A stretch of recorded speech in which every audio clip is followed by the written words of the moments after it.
faith of any kind always comes by hearing. You didn't believe you were dumb till you heard you were dumb. You didn't believe you couldn't learn till you heard somebody say you couldn't learn.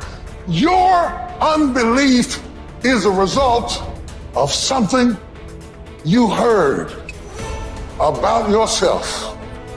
And the more you heard it and rehearsed it and even argued about it and said you didn't believe it, every time you face a challenge, tell me the truth, don't those voices come back up? Every time you hit a low place, don't those voices come back up again? And you will never completely be healed or whole until you change the voice inside of your own head. And nobody can do this but you. You've got to make some conscious effort to begin to work to develop you. Start listening to tapes on a daily basis to begin to recondition your mind, to retrain your thinking. Listen to things that can empower you, that can enable you to create a new reality for yourself and a new life for yourself. You might appear to be strange around most people. Don't expect it to make sense to anybody why you've got to do this, why you have got to go. Why? I don't understand. You don't have to. I'm going for me. This is something I have got to do. How would an abundant person think? Write it down, dude, and fire and wire those thoughts in your brain and install the hardware. Keep doing it with attention and intention. It becomes the new voice in your head. It becomes a software program. And before you reach for your cell phone and start scrolling through your social media, close your eyes and rehearse in your mind how that person would walk, how they would breathe, how they would smile, how they would greet people, how they would be on Zoom calls, how would they be in traffic, how would they be at dinner. And the act of closing your eyes and mentally rehearsing the act, if you're truly present, the brain does not know the difference between the real life experience and what you're imagining. In fact, just a little bit of time, you start to install the neurological hardware to look like you already did it. You must have faith. You've got to believe in yourself. You've got to believe in your abilities, your ideas, unquestionably. You've got some idea, some dream that you might have to go back and brush it off and look at it again and say, I've got to do this. This is what I'm supposed to do. This is why I showed up. You've got to talk to yourself day in and day out, selling yourself on you and on your potentials. And all I want you to do every day is just say to yourself, when you feel that inner negative conversation saying you can't do it, just say, it's possible. Other people have done it, then we can do it. We fail a lot of times. Well, a lot of other folks fail, and eventually they came back and they succeeded. So it's possible we can have what we want, and it's necessary. We get negative, do-nothing people out of our lives. It's necessary. We never stop learning and growing and developing ourselves. It's necessary that we never give up. Whatever we have to do, it's worth it.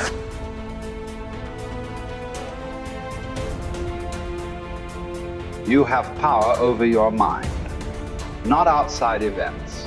Realize this and you will find strength.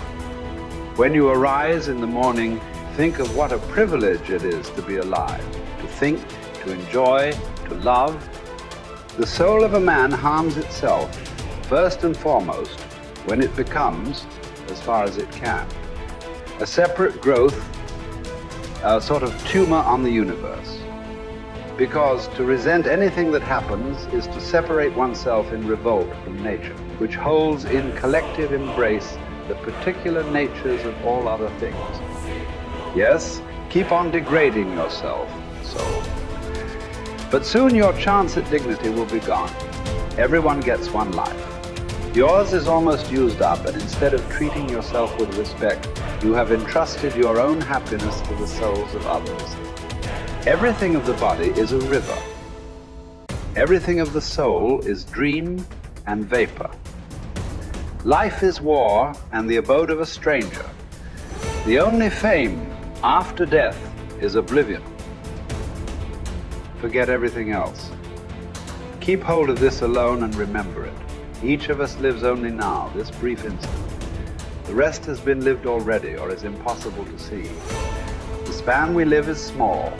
small as the corner of the earth in which we live it, small as even the greatest renown, passed from mouth to mouth by short-lived stick figures, ignorant alike of themselves and those long dead. It's the programs in the first 7 years of your life that actually started in the last trimester before you were born. The fetus is already learning. I go, these programs downloaded in the first 7 years control the character of your life. And I go, okay, what programs did you get? I go, well, wait a minute. What program did you get before you were born? Your life is run by programs and you have no conscious awareness of these programs because your conscious mind wasn't working when the downloads were occurring. So all of a sudden I said, now we have a problem. I go, you've been programmed, you don't even know what the hell the programs are. 95% of your life is coming from the programs. Your life is a printout of your programs. Look at your life right now and recognize the things that you like that come into your life. They didn't get there by accident. They came in there because you have a program to, have those things. The things that you wish or desire, but you have to work hard, sweat over it, put effort into it. Why are you working so hard? And the answer is, whatever program you downloaded doesn't support that. And you're trying to override the program with the conscious mind. And I go, well, here's the problem. The conscious mind only working 5%, the program 95%. That's one problem right there, mathematically, that's a problem. Let me give you another mathematical. The subconscious is 1,000,000 times more powerfully computed than the conscious mind. So I say, now do the math. How effective is your conscious mind at overriding the subconscious? I say it works 5% of the time with a miniature computer. And I go, wow, that's your problem. I go, the only way you can override the program is not play the program, and that's when we said stay mindful. And then we then said, well, that's going to be difficult because we have to think. So there's only one way out. Reprogram the subconscious mind. If you would put wishes and desire programs into the subconscious mind, that means that that program will be operating 95% of the day. Meaning, whether your conscious mind is in control saying, these are my wishes and desires, or the conscious mind's thinking, then the subconscious mind comes in and says, these are my wishes and desires, then guess what? Then 100% of your life you're living wishes and desires. And therefore, all of a sudden, then the work has to come back to each of us as individuals. Each of us got programmed. Each of us is manifesting that program. We give up our power in many of the programs. A fine example is, you were sick as a kid, and just like your parents and any other family members, when you were sick, you went to the doctor. And I go, that's a habit. I said, what does it mean? It says, you learn this in the first 7 years. The program, it says, when you're sick, you give up this power and you go to that doctor and you accept the doctor as the power over you. Because when it came to health, it's like, no, you don't do it. The doctor does it. That's the program. I say, so what's the point? You have given up power over the control of your life and have given it to the truths, quote unquote, offered by the doctor. I go, significance. I go, the doctor misreads your diagnosis and then tells you, oh, I'm sorry, you only have 3 months left to live. And I go, significance. 95% of the day, the program says the doctor is the correct one, the truth. What do I know? The doctor knows. What do I know? So 95% of the day, then your belief system is going to do what?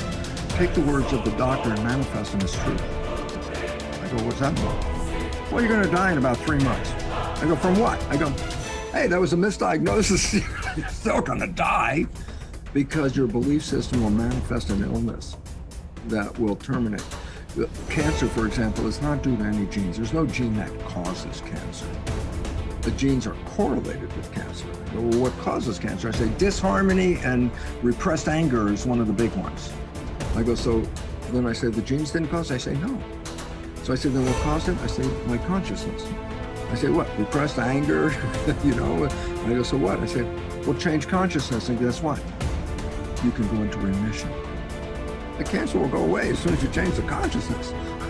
And all of a sudden it's like, I thought I was a victim of the genes. I said, that's a program. And that is totally incorrect.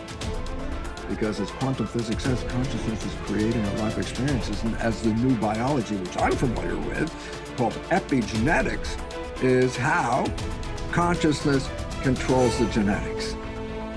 And all of a sudden I say, oh, well then biology and quantum physics now share the same story. Yeah, you're creating this. And then the idea is that if you look at the creation and you're not happy with it, don't go out and blame the creation, because you never saw that you were participating in a way invisible to you that led to this expression. If you want to change it, you have to change you, and then the environment will change.